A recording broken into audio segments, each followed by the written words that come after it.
ketemu lagi dengan Robi dari Berontas Turtle. Nah, jadi kali ini saya ingin sharing lagi ya. Jadi atas respon yang baik dari komennya Om Jaya dan Om Juragan Kura, Om Katsar ya. Jadi mengomentari kenapa gitu, kenapa nggak pipanya aja yang dipotong gitu ya.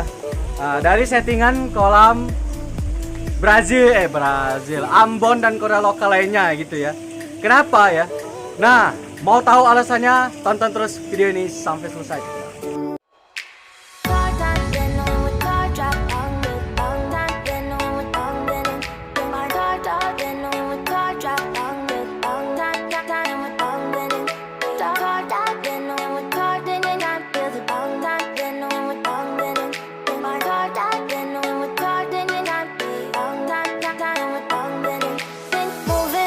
To the sea for a getaway, car top down and we're driving just to feel young. Moving away to the sea, moving away, can't you see? Ya, nah jadi alasannya itu sudah saya pikirkan berkali-kali ya. Jadi kenapa gitu? Kenapa ya? Karena ketika pipa kita potong, memang air itu memendek, mencetek gitu ya. Tapi apakah kita tidak terpikir kalau chamber untuk filtrasi ya itu airnya mencetek juga gitu ya. Nah, ketika air di chamber filter itu mencetek, jadi maka optimalisasi pemfilteran itu menurun drastis ya. Nah, kenapa? Ya, misalnya ya, kita kolam kita 35 cm gitu misalnya ya. Nah, ketika kolam kita 35 cm, kan otomatis chamber itu sekitar 35 cm dan chamber yang pertama itu lebih dalam ya. Oke ya. Nah, jadi air bersirkulasi melalui lower drain gitu ya. Itu nggak ada masalah gitu ya. Bermasalah itu ketika pipa yang masuk ke chamber pertama itu masih oke. Melalui chamber kedua itu kalau misalnya pipa kita potong, anggap aja menjadi 20 cm atau lebih kurang gitu ya, otomatis air yang terfiltrasi di chamber kedua itu menjadi sedikit gitu. Dibandingkan saya misalnya dia ini yang dataran yang di dalam kolam ini yang saya tinggikan gitu ya. Nah, kita kan tujuan utamanya untuk membreeding kura-kura lokal yang tidak memerlukan air yang dalam gitu ya. Jadi kita cukup membutuhkan 20 cm ya. 20 cm aja saya nggak tahu ini terlalu dalam atau enggak gitu ya. Jadi saya lihat settingan kolam buat kura-kura yang lainnya yang sukses breeding itu sepertinya lebih banyak daratan ya, lebih banyak kolam tanah gitu dibandingkan airnya sedikit aja gitu ya. Bahkan ada yang Ambon itu makannya di darat ya. Wah, itu saya juga belum tahu dan belum coba gitu ya. Nah, yang saya setting ini sebenarnya tidak terpikir untuk kura-kura lokal seperti Ambon, daun, piput dan sebagainya, tapi ini untuk universal ya. Jadi ya saya pikir ya nggak apa-apa lah gitu ya. Sementara ini kita untukkan untuk kura-kura lokal dulu gitu ya. Nah, seandainya pun ini udah nggak lagi gitu, tetap masih bisa dipakai karena 20 cm itu udah cukup untuk breeding apa aja gitu ya. Kecuali kura-kura yang besar ya, itu mungkin kurang ya. Tapi kalau untuk sekedar breeding Brazil, breeding Damer dan segala macam itu kayaknya udah cukup 20 cm gitu ya. Jadi saya tetap merealisasikan 20 cm ini. Nah, kita bagusnya kita langsung lihat ya. Nah, seperti apa kalau dia itu settingan seperti saya gitu ya. Dan apa kekurangannya kalau kita pemotong pipa. Oke, kita lihat selanjutnya. Nah, ini videonya maaf ya sedikit gelap ya karena ini di sini udah maghrib ya. Jadi saya tetap ingin sharing ke teman-teman ya, terutama yang bagi Om Jaya dan Om Katsar yang telah menanyakan kasus ini ya.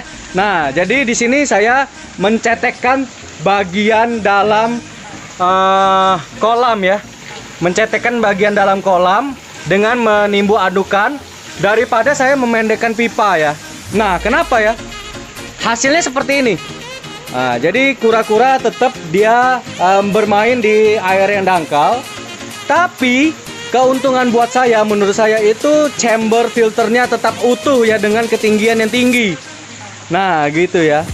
Sama halnya nanti kita setting dengan kolam baby ya. Nah, nih ya, kita lihat ya. Oke. Nah, lihat ya. Kita keluarin dulu. Tuh. Ah, dua ini aja lewat. Nah, nih lihat ya. Wah, ini 3 nih. Tuh lihat ya tangan saya masuk. Wah, sampai lengan saya masih belum nyampe dasarnya nih. Nih, wah, nih ya, dalam banget ini. Nah, apa gitu? Apa fungsinya ya? Karena air yang di saring difilterkan itu lebih banyak gitu ya. Begitu. Jadi air kotor dari kolam ya. Nah, saya udah terpikir karena apa? Kotoran kotoran piput, kotoran ambon, kotoran daun itu lauzubillah ya. Jadi itu sangat luar biasa ya. Nah, sangat luar biasa kotoran kura-kura kenapa dapur terus ya?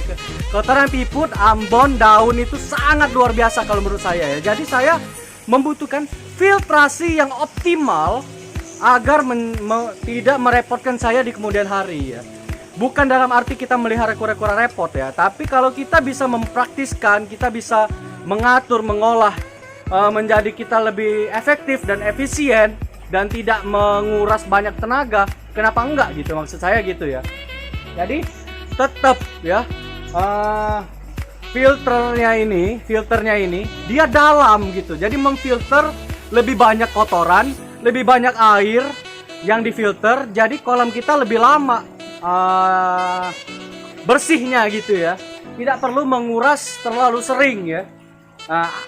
Nanti saya juga akan sharing itu ya, settingan kolam Om Jaya ya, itu dia tidak pernah kuras sama sekali ya, walaupun tidak pakai lampu UV, terkena matahari itu sangat the best ya. Nanti saya akan sharing ke teman-teman, saya udah izin ke orangnya dan dia sendiri sharing juga ke saya gitu ya. Jadi saya akan sharing, berbagi ke teman-teman yang saya dapat dari Om Jaya ya.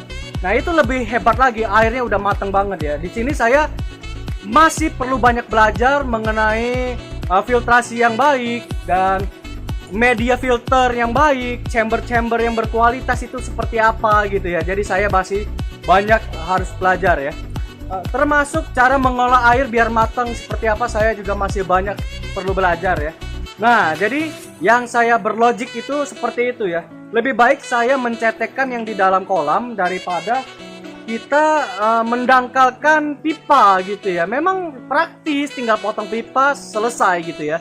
Jadi kalau menurut saya, kalau misalnya kita tidak mendangkalkan yang di dalam kolam, filter kita tetap tinggi, itu akan lebih efektif dalam pemfilteran ya. Menurut saya alasannya itu ya. Jadi kita bisa adopsi juga dari settingan kolam untuk kura-kura baby yang saya udah share sebelumnya gitu ya, bisa dilihat di sana ya.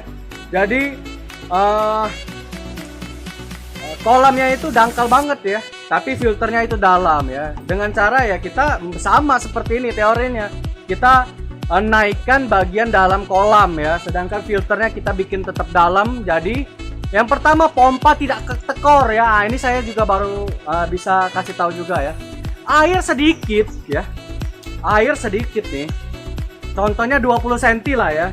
Nah, anggaplah kita potong chambernya 20 cm ya. Air 20 cm itu kalau pompa kita kebesaran ya, seperti saya kan contohnya besar nih ya. Lihat air terjunnya aja gede ya, walaupun dia naik ya dari sini naik terus ke sini ya. Nah, itu dia memerlukan tenaga yang besar gitu ya. Jadi, kalau kita lagi-lagi memendekkan pipa di chamber, itu memang selesai, air di dalamnya langsung cetek gitu ya. Saya tahu.